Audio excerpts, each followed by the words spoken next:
when I first started, I thought the only part of fitness was like running and being super skinny. Yeah. Like you start off as like, I feel like most girls grow up thinking like, oh, like going to the gym or exercising is just like running and like doing sports or like really trying to like stay small. That was kind of like the big thing, at least growing up. Now I feel like I see more and more girls in the gym. Ladies and gentlemen, welcome back to Crooked Sticks, the community of conversation. I am glad to be back here in the studio once again. We're recording. Okay, that being said, I have a special guest here today. Why don't you introduce yourself? Hello, my name is Jess. Okay, that's not incorrect. Well, I don't know what you want me to say. Oh, that's perfect then. Jess, welcome to the podcast. I met you sophomore year. I think so. Sophomore year in the gym. Last year, yeah. Yeah, awesome. When did you start? Well, first, before I even get into that, 'cause I don't want to spoil. Should I introduce myself in like a fitness way? Is that what you wanted me to? How do you want to be remembered when you leave this show? I'm gonna just allow you to introduce yourself that way. Man, I feel like honestly, if people don't know me, they're like, "Oh, that's the girl with the fitness Instagram." Yeah. But that's not what I like to be like remembered as. I guess I feel like I'm just a normal person. Yeah, like I don't like to be attached to just like social media type of thing. Mm-hmm. But I do a lot of fitness. My whole life kind of revolves around fitness. So that's what most people know me for or as. Right. So I guess after the fitness conversation, I'll leave the show being the same thing. Okay. But in a deeper sense, hopefully. Right. So. Nice. Yeah. Okay. You said something very interesting there, that people mostly know you for the fitness thing. Yeah. Would you like there to be another identity that you'd like to be known for other than that? Or not even that. I guess just it often comes across as like that's a person in itself. Mm-hmm. So it's like all that I like encompass as a person kind of gets shielded by like, oh, you're a fitness person. Mm-hmm. Like I feel like I have a lot more personality or like do a lot more stuff other than just that. Although a lot of my life revolves around that. Mm-hmm. It kind of like people already have an idea of who I am without meeting me one-on-one, if that makes sense. Okay. So then how did all this start? How did that become the why? Or I guess not even the why, that's the what. I do want to know the why, but how did that become the what? Honestly, don't even know. I started like social media, I guess, my sophomore year when I started actually knowing what I was doing in the gym. And then I did it for friends and family. And it was on private. Like it was just like my close friends. I would accept people into it. Mm-hmm. And then like a couple of my friends were like, oh, you should do it. And then I had like, make it public. And I had a couple of people that were like, oh, that's like, oh, you shouldn't do that. So I was like, okay. So I took it off public and I posted one thing. And that one thing like just like sparked the whole thing of getting more, like I just started posting every day and just seeing what would happen. It wasn't even like a plan for anything. It was just kind of like, hey, like I'm Jess and I work out. This is progress because I'm trying to look different. And then all of a sudden it was kind of just like, I got to a point where like, I didn't realize, I guess, like, I don't know. I was like progressing because I have like good genetics and stuff. So I was progressing and then I didn't realize how much. And I guess people were like, oh my gosh, you've only been lifting for like 3 months. Like that's crazy. Follow. And then it just kind of blew up. Yeah. That sounds very egotistical. I feel like I talk about it and I don't mean to, but it just like, that's just literally how it happened. I got you. No, that's just, so that wasn't even like your intention. No, you just not at all. Know what you love. It's weird because it went from like me being like, very insecure little person who was just trying to lift and like see progress, I guess. It turned into like actually being like vulnerable and like inspirational, I guess, if you would consider. Again, I don't want to sound like egotistical, but it turned into me at least trying to show like the real parts of fitness that like people getting into the gym don't realize and like just stuff like that. Because you see a lot of pictures and pictures are just pictures and you're like, wow, that's cool. But like you don't see that there's like a person behind the pictures. Yeah. If that makes sense in a way. So that's what I try to do on my Instagram and like TikTok and stuff. But yeah, it just kind of became something bigger than I was expecting. So I tried to use, I guess, the bigger thing to be something better. Right. For others. I like that. That's good. Yeah. So what were some of, I guess, like the challenges that you had to really like work through before because you were talking about like, I guess like the sense of like vulnerability and like sharing and like reframing people's perspective when it comes to fitness. Yeah. I'm guessing you had to go through that first before you could share it with others. Oh, there's like so many parts of fitness that kind of put like people put boundaries on that kind of like, it's like when I first started, I thought the only part of fitness was like running and being super skinny. Yeah. Like you start off as like, I feel like most girls grow up thinking like, oh, like going to the gym or exercising is just like running and like doing sports or like really trying to like stay small. That was kind of like the big thing, at least growing up. Now I feel like I see more and more girls in the gym, which was awesome, like lifting weights and stuff. But like fitness has so many aspects to it. Like you could do yoga, you could do running, you can lift, you can power lift, you can bodybuild, you can swim, you can do anything. And I feel like people think that like the only thing you can do is go to the gym or run or this or that. So in my head, I guess I just had such a negative image with the gym because I didn't like running. Right. I didn't like running, but I also like didn't like what I looked like. So I was like, the only way to look like what I want to look like is by running. And that was just my whole mentality. Yeah. So like after a while, like I was going through a lot of personal stuff with like relationships and like being away from my family freshman year and my friends. And like that was a negative part of my life where I was like, oh, like coming to college in a new environment, I'm not going to find my people. Yeah. Then also like everything else kind of fell down. So my self-image wasn't awesome. And then my mom was like, Jess, just like try the gym. And I was like, I don't like running. She's like, you don't have to run. She's like, just go in there and like mess around and see what you like. So I was like, all right. That's what girls' instructions. I like that. I was go like, in there and mess fine. around and Literally. like. She was like, put on good music and just like go sit in there and figure something out. So I was like, all right, fine. So like the little UC2 gym is literally like a 2x2 closet. And I was like, perfect. No one's going to be in here. No one's going to make fun of me, even though no one would. It's just like in your head. And then literally if anyone was in there, I was like, and I would leave. Or like if anyone walked by, I'd like hide somewhere. Like literally that, like I was like, whoa, like any excuse, I'd be like, oh, my mom's calling. Someone just walked in, like deuces. Like, finally, like after a little while, I was like, all right, New Year's resolution, I'm just gonna go to the gym every day and see if it positively impacts my like depression. And because my mom was like, you know, try it out. Positive endorphins. Yeah. It's a good way to do it. So I was like, all right, last resort. It's like, fine, whatever. So I just kept going and then found more and more what I like, gained more experience.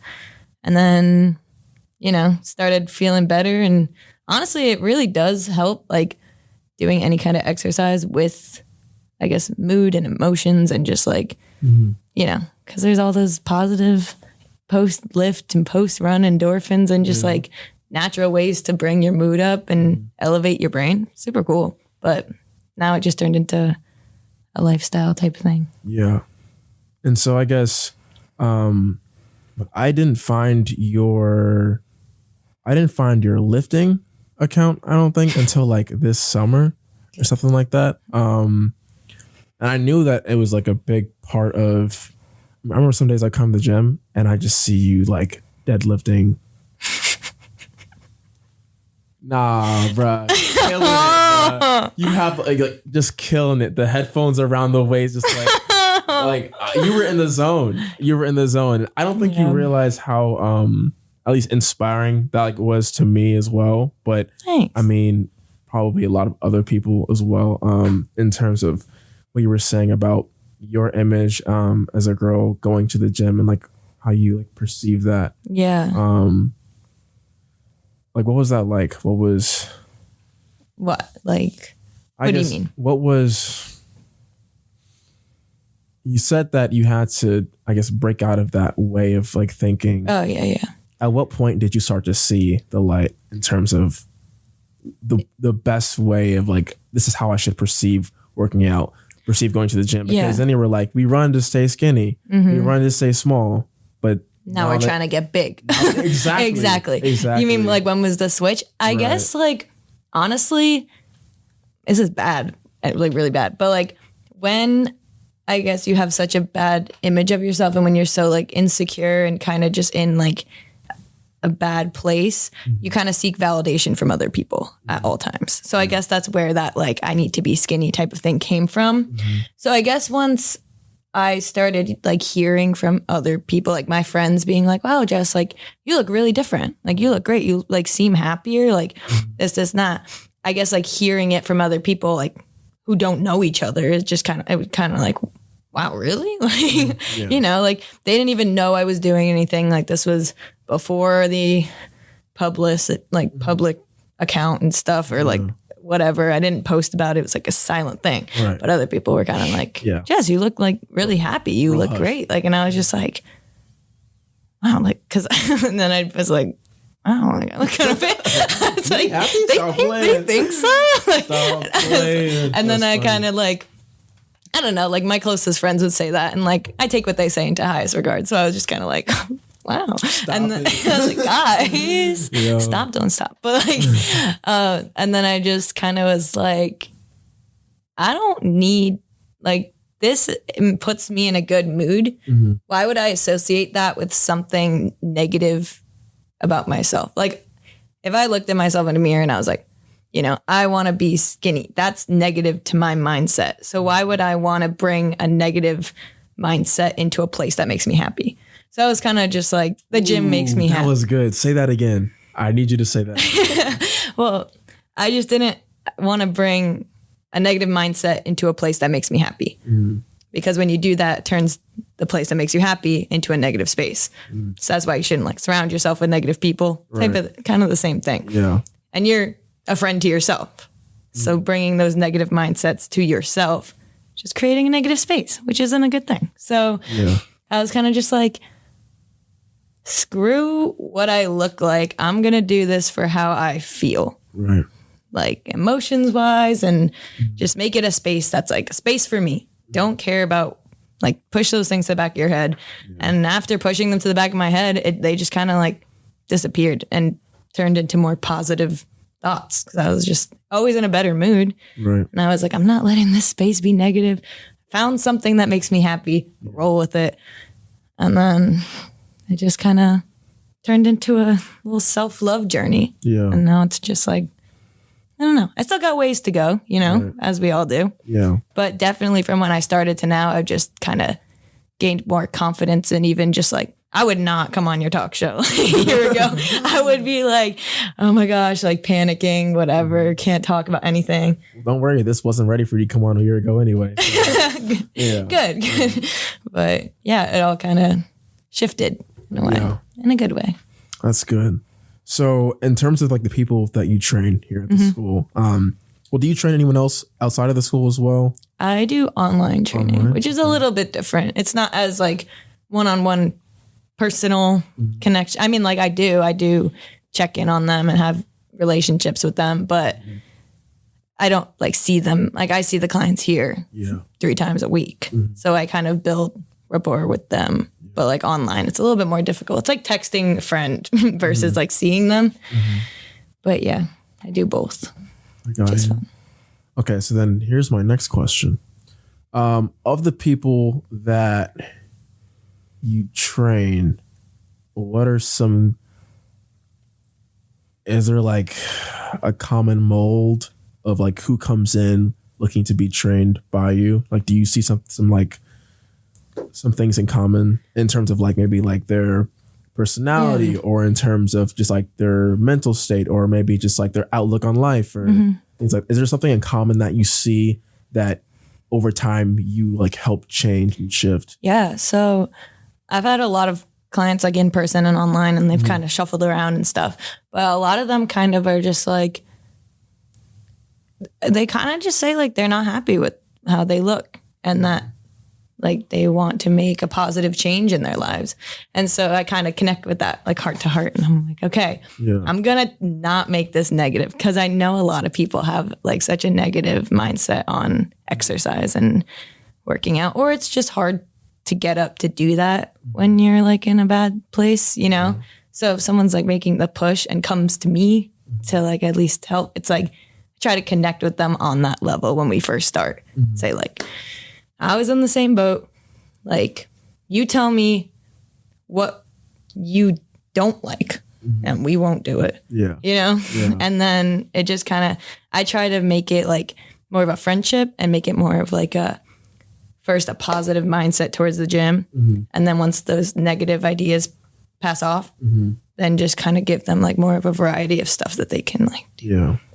So I try to make it more fun than like, obviously working out is a huge part of it, but I try to make it more of like enjoying the time there instead of being like, I have to be here. Like I have to do this, because it's not, you know? Yeah. That's a big mindset shift right there. I have to versus I get to. Yeah. That's good. I actually did a poll on my Instagram before the show asking people about their perspective on working out. And most people, what did they say? Most people said, so 86% said, as you also said, I get to work out. And then some people said like they were indifferent. There weren't any negative votes. Maybe it just didn't go in there as like for as long as they needed to. But I wanted to get a feel for how people perceive like working out, just because I mean, I think when I first started working out, I just started working out because like I couldn't do like a push-up, you know what I'm saying? Or I could do a push-up, but I mean, I couldn't do that many, or it was during COVID. This is like a goal, what you want to, exactly. I did this goal during COVID where I was going to do like 100 push-ups a day, every single day. Let me tell you, it does things. Yeah. My brother tried to get me to do that. I was like, I mean, for me, I loved it. And I think it goes back to what you're saying too. Like, you got to just choose something. You don't have to make it so hard or negative or harsh on you. You know, you can branch out when those things are ready. Do you ever find yourself having to push people past their limits? Or do you think that they're the ones who are like more encouraged to push themselves past their limits? I feel like in the beginning of anyone's fitness journey, it's not even only about fitness. Like I kind of like I hate talking about the social media aspect, but like that's the part where I guess it broadcasts to the most people. But I try to, I guess that whole thing isn't to like force people to go to the gym. It's just to find something that they love and like do it. Kind of just, you know, and I feel like with anything that you love to do, you have to first find it. And I feel like finding it, it's easier with someone there to help you, whether it's friends, family, etc. I feel like finding your thing that you love, you have to like stay in it for a little while, and someone has to kind of guide you through that. Yeah. You know what I mean? So in the beginning, I feel like of my fitness journey, and a lot of people I've seen, it's just kind of been like, they need, like not need, but it's helpful to have someone else on your, like on your team and on your side, just to like ask stuff. Like when I started, I didn't know how to use half the machines. I was sitting there for like an hour trying to pull that thing. And I was like, this is so embarrassing. And I'd be like freaking out, like, oh my gosh, they're watching me. Like if I had like someone in there, I was just like, boop. I'd be like, okay. So just like, that's a silly example, but you know what I mean. I understand that. Yeah. I feel like having support and having someone push you in the beginning makes you want to do it yourself, or you just kind of grow into, you know, wanting to do it yourself for whatever reason you want to. It's just easier to have someone push you in the beginning, I feel like, than to push yourself. And if you can, kudos to you, you know. It's hard to do, but I feel like it definitely is easier, at least having someone on your side.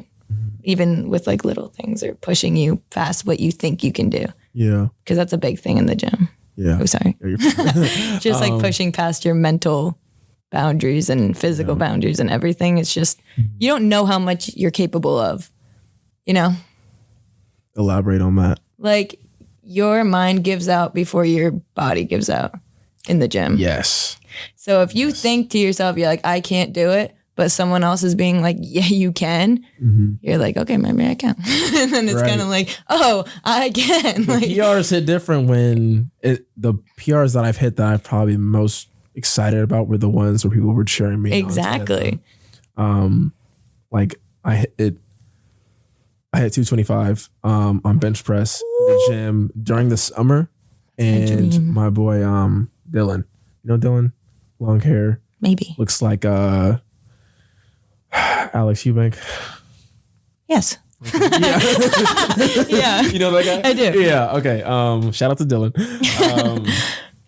He was my spotter for that, right? Yeah. And I remember I was meeting with, Colby and Kaylee. Yeah. So talking with them, some of my friends, David, TJ, they were all helping me push towards this moment. Right. And I think that there is a community in the gym waiting for those who are hungry and excited. Yeah. But sometimes, that it does take a little bit of stepping outside of your comfort zone to see that. So I feel like, at least in the gym community, just everyone wants to see each other do better. yeah. So if someone's going for a PR, literally everyone will turn around and be they'll like, stop. yeah. They'll stop And it's completely. just like doing, I guess I'll use a PR as kind of like an example, but like hitting a PR in front of a whole group of people cheering you on, or like in a soccer game, having your whole family there, like you're going to just do better than if you were hitting a PR in an LA Fitness by yourself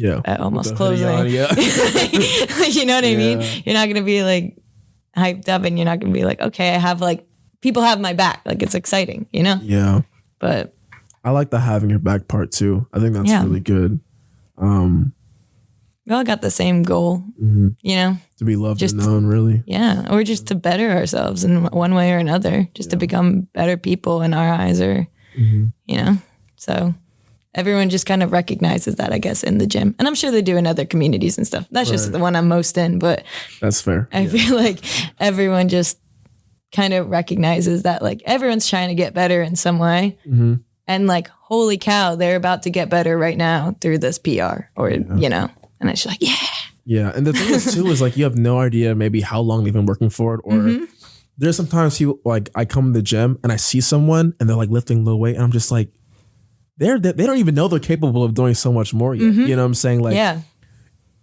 and it's funny because I remember one time during the summer I was here, and we were lifting, and someone, I think, like, put on 5 more pounds, and they were like pushing it, and like it was like, it feels a little bit heavier, but they were still doing it. They couldn't even tell, you know. And so the man who thinks he can and the man who thinks he can't, they're both right, you know. And so It's so true. Yeah. I have a few questions here to ask you. Sure. Let's see which one. I feel like you've asked most of these, or you've answered them in some way. Do you have any questions for me? I don't know. I feel like about the gym, or just in general? In general. I don't care. I'm an open book as well. So when was your turning point in your faith? When was my turning point? Yeah. Like, When it took a personally. When it took like a positive turn? Sure. Or like, if you were raised with faith, when did you personally align with your own faith? Oh, that's a good question. Man. I'm backing this up because I'm taking a sip. Oh no, take a sip. That's fine. I want it to be like guggling or whatever. No. Okay. Okay. When was the turning point? So I've always grown up in the church with my family. And I think that's the hardest part about the faith, at least for people who grow up in it, is their grounding in terms of like what solidifies their faith. Like, they really got to know it's for them. You know what I'm saying? I think it's harder to be like on the outside and then find your way in. Oh yeah, 100%. Most people never go through that. And so it's like they have something that no one else now can like look at them and take away from them, because they really can hold on to it. Yeah. And I think that's not what I had growing up in the church, right? And so the challenge was, okay, is what I'm doing actually like worth my time? Is me going to church? Do I even believe what I believe? You know?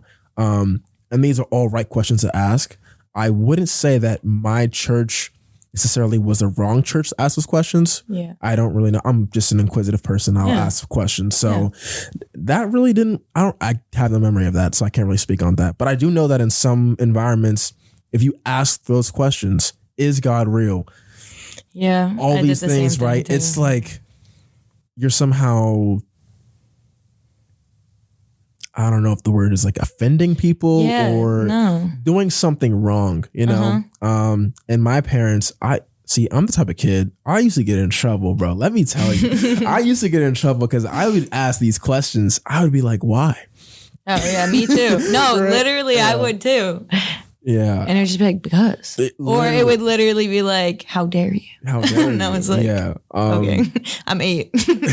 Like, you know, like, I don't know. Like, no, but like, that's how it was. And it would be stuff like just things my parents told me to do. And I wouldn't want to know why. But when it came to this faith stuff, I mean, I went to Sunday school. My favorite day was Fifth Sunday. They had cupcakes on that day. So I was like, am I supposed to know that? Yeah, I don't know. Something about the Fifth Sunday just hit different. But what's crazy is if you look at the month, there's rarely any Fifth Sundays in the calendar. So it almost you got cupcakes. Exactly. Yeah. That makes a lot more sense now. You're like looking for that day. You're like, okay, when's the next one? You're like, dang, there's none in here. 4 months. And I'm just like, I mean, I can tell you probably only got 3-4 cupcakes at the entire time I was at that church, which is wild because I was there for like 10 plus years. So we really got to talk about that. What else happened? So it wasn't until, I went to boarding school for the entire duration of high school.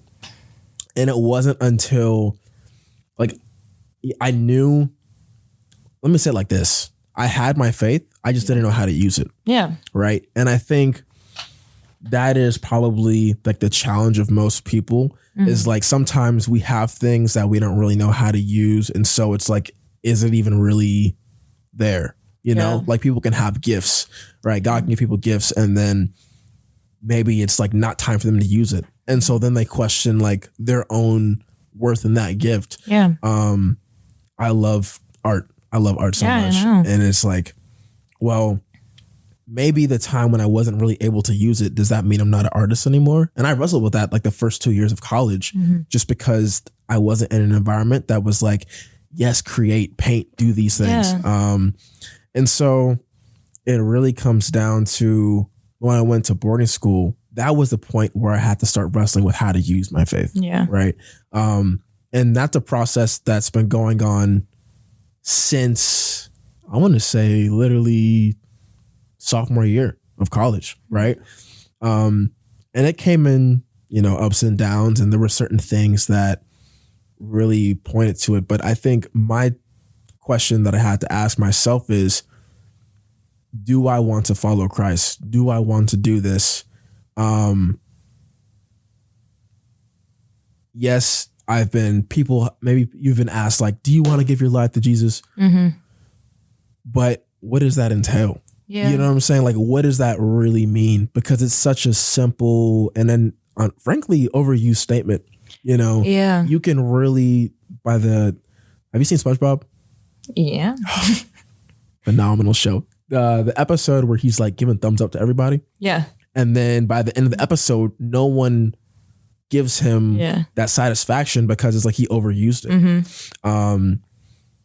You can't overuse certain things that just have like a lot of power to them. Can I ask why? Did you think of that analogy before, or did you just like I was on randomly the fly off the dome? I'm so serious. That was so good, but so random. I'm a strange human. No. Weird is good. Uniqueness is great. Yeah. It's my favorite thing ever is people's uniqueness. I hate everyone being the same. Well, hate is a strong word, but I just I don't hate you if you follow the grain. But I like when people show their uniqueness. Go against the grain. Yeah, go against the grain. Go against the grain. That's a better way than I hate people. I didn't mean to say that like that. But no, I feel like with religion, I feel like you kind of got to find your own meaning of it, you know? And that's when I guess like you grow up with the standard. And then the goal, I guess, is for you to find your own way in whatever it is. But I feel like since you start off with the standard, you just kind of think the standard is everything forever. So it's like, oh, I'm going to have to keep going to church for the rest of my life. Oh, I'm going to have to like this and that and whatever. Like, this is so mandatory and yada, yada. But like, there's a reason but why people go. It's just, I guess, if you grew up with religion, your family's just trying to like introduce it to you. But it seems like mandatory stuff at the time. So you're like, oh, like, I can't wait till I'm an adult. I don't got to go to this anymore. But like, no, you're supposed to like find your way. And I feel like when people are so like, I guess, pushy about the rules in a way in the beginning, like when you can't really like ask those questions we were talking about and stuff, it kind of puts like a border around your mind and finding your faith, because it's like, wow, it's like this and this and this I have to follow, and this is what I have to believe, and this and that. And no one's telling me that I like, or at least letting me know why. So it's harder to do that, you know? The why is huge. And I think, I don't know why that is. I don't know why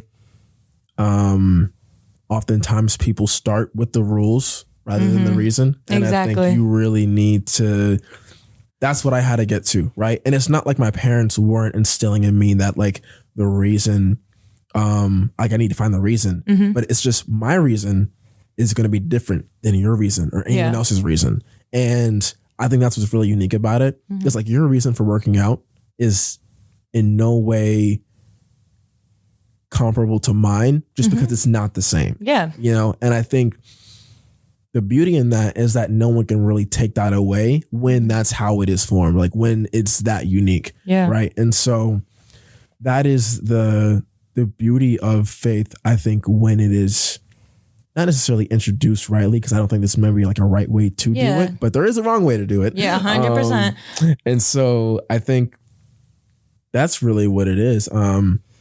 I definitely, oh, sorry. Oh, you're fine. Yeah. I was going to say, I definitely feel like I went to like CCD, which is like, I don't know. What is that? I talked to somebody else about this and they were like, we've never heard of CCD before. Military school. I don't know what it stands for. What is CCD? Sounds like a Catholic Community Disciple. No. Oh, okay. No. That's definitely not. It sounded like that sounded legit like, though. I just like came up with that. Yeah. No, it was definitely, it was like school for to get confirmed. You had to go through like 8 years of 8 years. Yeah, from like first grade to 8th grade, I think. 8 years. Yeah, but it wasn't like, it was like after school for an hour. Oh, like every Thursday. Okay. Tuesday, Thursday. It wasn't like a second set of school. Anyway, that's wild. I feel like they tried to teach us the why through the story, but I feel like as humans, we're so scared of rules and scared of like getting in trouble. Either that's like the police or God or something. That's what sticks. It's like, I can't do this.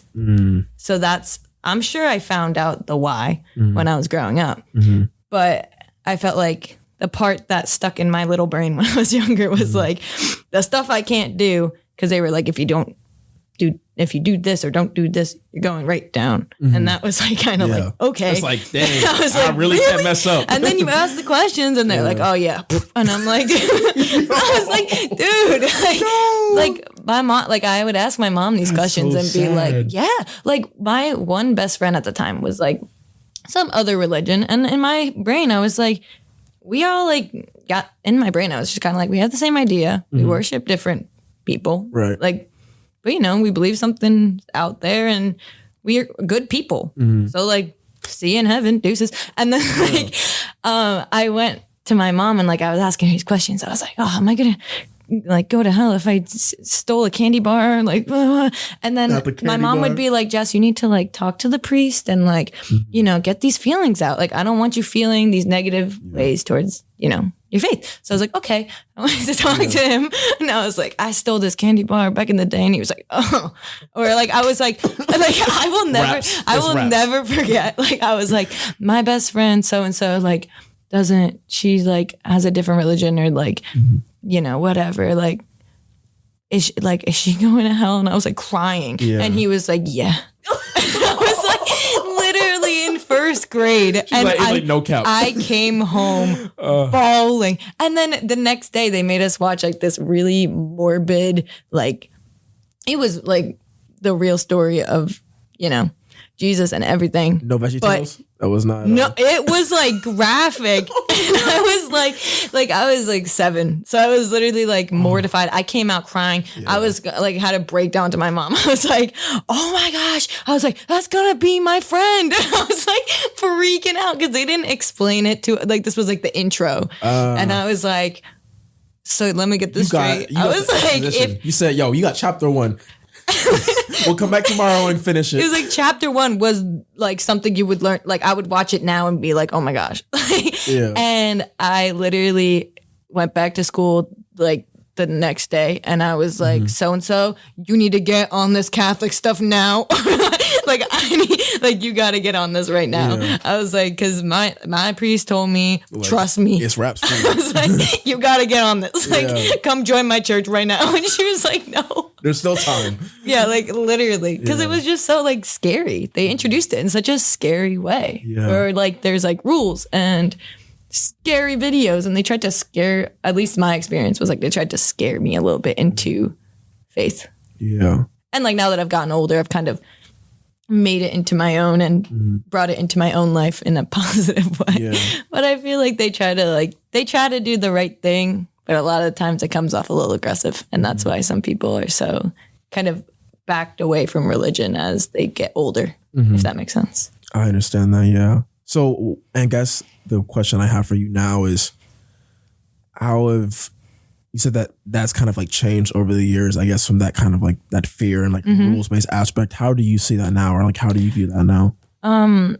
So yeah, I don't know, I guess within myself from when I was really young and could kind of grasp the concept of faith a little bit or whatever, up until like, I would say like my senior year of high school, I literally was just like, raps. I was like, I don't know. I don't need to go to church anymore. Like when I got older, and I was like, it just kind of slipped my mind. Like I was like busy. I guess you're not ever too busy, but it was just kind of like, I don't know. It wasn't like a top priority in my mind. And it wasn't until I guess when I came to school here where it was just kind of like from my freshman year to now, so much has changed in so many ways.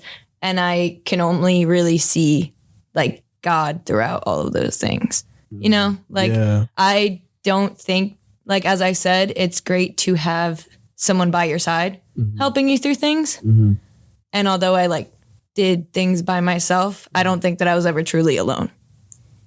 If that made sense. No, I do. Like, it's great to have someone to guide you through, you know, your first workout and whatever, and just to relate that back. But like, I guess I kind of like moved away from home, didn't have many friends here, didn't love myself, didn't love the gym. And now like I have so many friends in the gym. Like I have a like great community of friends. I train people, which I couldn't even train myself. Like, you know, I'm on a path to doing something I want to do and able to do what I love. And just, I did not do that alone. And of course I had like my family supporting me and stuff, but you know, it definitely takes two to tango, you know? I don't think that was the right. No, I like two to tango might be. It takes two to tango. I mean, I believe that. Just the way I've seen God move in my life, and I think sometimes you don't see him move, but you've seen where he's been. You've seen the trail he's left, but you haven't seen necessarily like the shadow of God, but maybe not God himself. You know what I'm saying? But just the absence of the person doesn't mean just because there's a shadow there doesn't mean there's not a person. You know, like a shadow represents that there is someone there. And is interesting because I think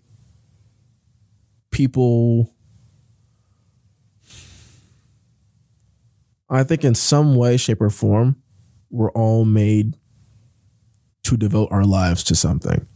Yeah. Now, that's not the same for everybody, or not everyone chooses the same thing, but everyone has this inclination inside of them, this instinct that I need to devote myself to something, whether that be I think there's I believe there's a complete way to do so, and I believe there's also an incomplete way to do so. Yeah. And I think that's really interesting just because what I wrote down here, and I was praying before we did this podcast about what I was going to talk about. And at the top of this page, I have objective of this episode. The way I love others is incomplete without God. And I was like, okay, at some point, this is how we're going to get here. And I was just like, I don't know, but we're going to figure it out. Yeah. And I don't know. I think that was really interesting the way you said about, I think the rules, it can be scary. And the Bible talks about this fear of God, right? And one thing I've come to learn is that fear in the Bible does not necessarily equate to the same fear that people understand like today. Yeah. Like being afraid. There's a verse in the Bible. Let me see if I can find it. I feel like another thing that I've always been faithful. Like even in those times where I didn't go to church and didn't all that stuff, it was always I just meet people for a reason. Always. I always know it's this. I met this person for a reason. We're having this talk for a reason. Right. There are just random people. Like my dad was very sick one time or recently. And my mom, right when that happened, my mom was sitting, she was, I don't know. I think she was somewhere for work in a different state. And this lady came up to her and was very upset or very happy. I forget. I think she was very happy. And she was on Hold her over. Yeah, bro, she was pressed or kind of happy. No, she was I don't know. My mom just met this lady. She was in a great mood. My mom was just talking to her and she started the conversation and noticed that my mom was down. And she kind of was just yeah, my husband just had this, which my dad had at the same time, and was this is, what helped him, and kind of gave my mom, this random lady, no idea who she was, just and she checked in on my family for months. We didn't ever know this lady, never met her, and she just randomly came in and she's I'm going to pray for your family. And for months, she could have totally just said that and been bye. But you'll never see her again. I'm going to talk to God about you. All right. I got you, but I'm out. And they never saw each other ever again. Yeah. But she just texted my mom a month later and was hey, how's your husband? We're thinking about you. I'm praying for your family. And my mom was who is this? And the lady was oh, it's Cheryl from the state. And my mom was wow, this lady really checked in. And it's just you meet people with reason. I feel there's so many people that I've met where I just see it in a conversation or something, or any conversation I've had where I just kind of clicks in my head. I'm God put us together for a reason. I feel everything has its purpose. Yeah. In your little life story. No, I believe that. Just especially you don't ever really know the full picture. And I think that's one of the things that God's been working on me recently in my walk is this idea of patience, and knowing just because I see the frame looks like this doesn't mean that there's more, right? And I mean, the people who are going to look at that frame right there, if they just have that camera that's faced at you, they're just going to see you. They don't know that I'm in the room until I change. You know what I'm saying? And so I think the patience that he's working on with me is, do you trust me to keep my promises and to move how I'm going to move, that I know is best for you, even if you don't know what that looks like yet? Yeah. And I mean, let me just say, you find out how much you really trust God when he starts testing you. 100%. And I think that's also a good thing. It's like, you don't want to. It's like, what kind of trainer would you be if you only let your clients stay at this level? Mm-hmm. You know, 100%. Yeah. Yeah, it's kind of like the whole having someone push you type of thing. Mm-hmm. Like you really, I feel like, go through. Although you think, you know, you're battling all this stuff by yourself. Yeah. I feel like you're never really alone. Like, yeah, you know, if you have faith or not, I feel like you always have someone on your team, you know, as I said before. So it's like you're going through this for a reason. Yeah. And they know that you can handle it. Yeah. So you just got to like get through it so you get to the good stuff. You know what I mean? It makes you a stronger person. It is on the other side. Yeah. What we were talking earlier about fear. So there's a verse, Psalm 139. I praise you because I am fearfully and wonderfully made. Your works are wonderful. I know that full well. And that fear aspect, I am fearfully and wonderfully made. That's like really unique, speaking at least in the context of God saying like, he fearfully made us, right? And so the way that I've come to know fear is like fear of making a mistake, like so much love, like I don't think you understand like how much I care for this, you know? And in terms of like the fear in our position in relation to God, and it's like in relation to Christ, I think that really comes down to like this, like a respect, like a reverence, you know? Yeah. And there have been times when I've come to God, not in a respectful way. I just need to say that, like, not in a reverent way. And, you know, he'll humble you. That humility check will come in. You really don't hear that from like people who have faith, you know? Like, I feel like a lot of people don't at least know that, like, you know, even like people who have faith have doubts sometimes have like, I feel like no one talks about that either. Yeah. So relating back to like when I was young, I guess it was kind of like, I'm the only one who has this doubt of like, why are we doing this? Yeah. You know what I mean? And I feel like that also deters people away because it just, you know, like everyone's kind of human, but people tend to think that just like, I don't know. No one thinks that everyone like else has thought that or had questions about things, you know? Yeah. They just act like, oh no, like this is what we always done. Yeah. Let's just keep doing that. And I mean, it's not really healthy to keep doing that, but you know, I could say to each their own, but I mean, even like in the more ways that I've just like gone to my faith, it's like, that's also just like not always the case, but yeah, that's a good question.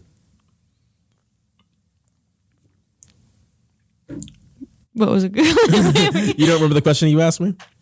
You asked me how, what was the turning point of how I knew my faith was. Yeah. You asked me that about 30 minutes ago. No, I know. I'm not going to hold you. But then you did this long pause and you're like, wait. And I was like, am I supposed what to did say? I do? I'm like, yes, that was a good question. Yes, I agree.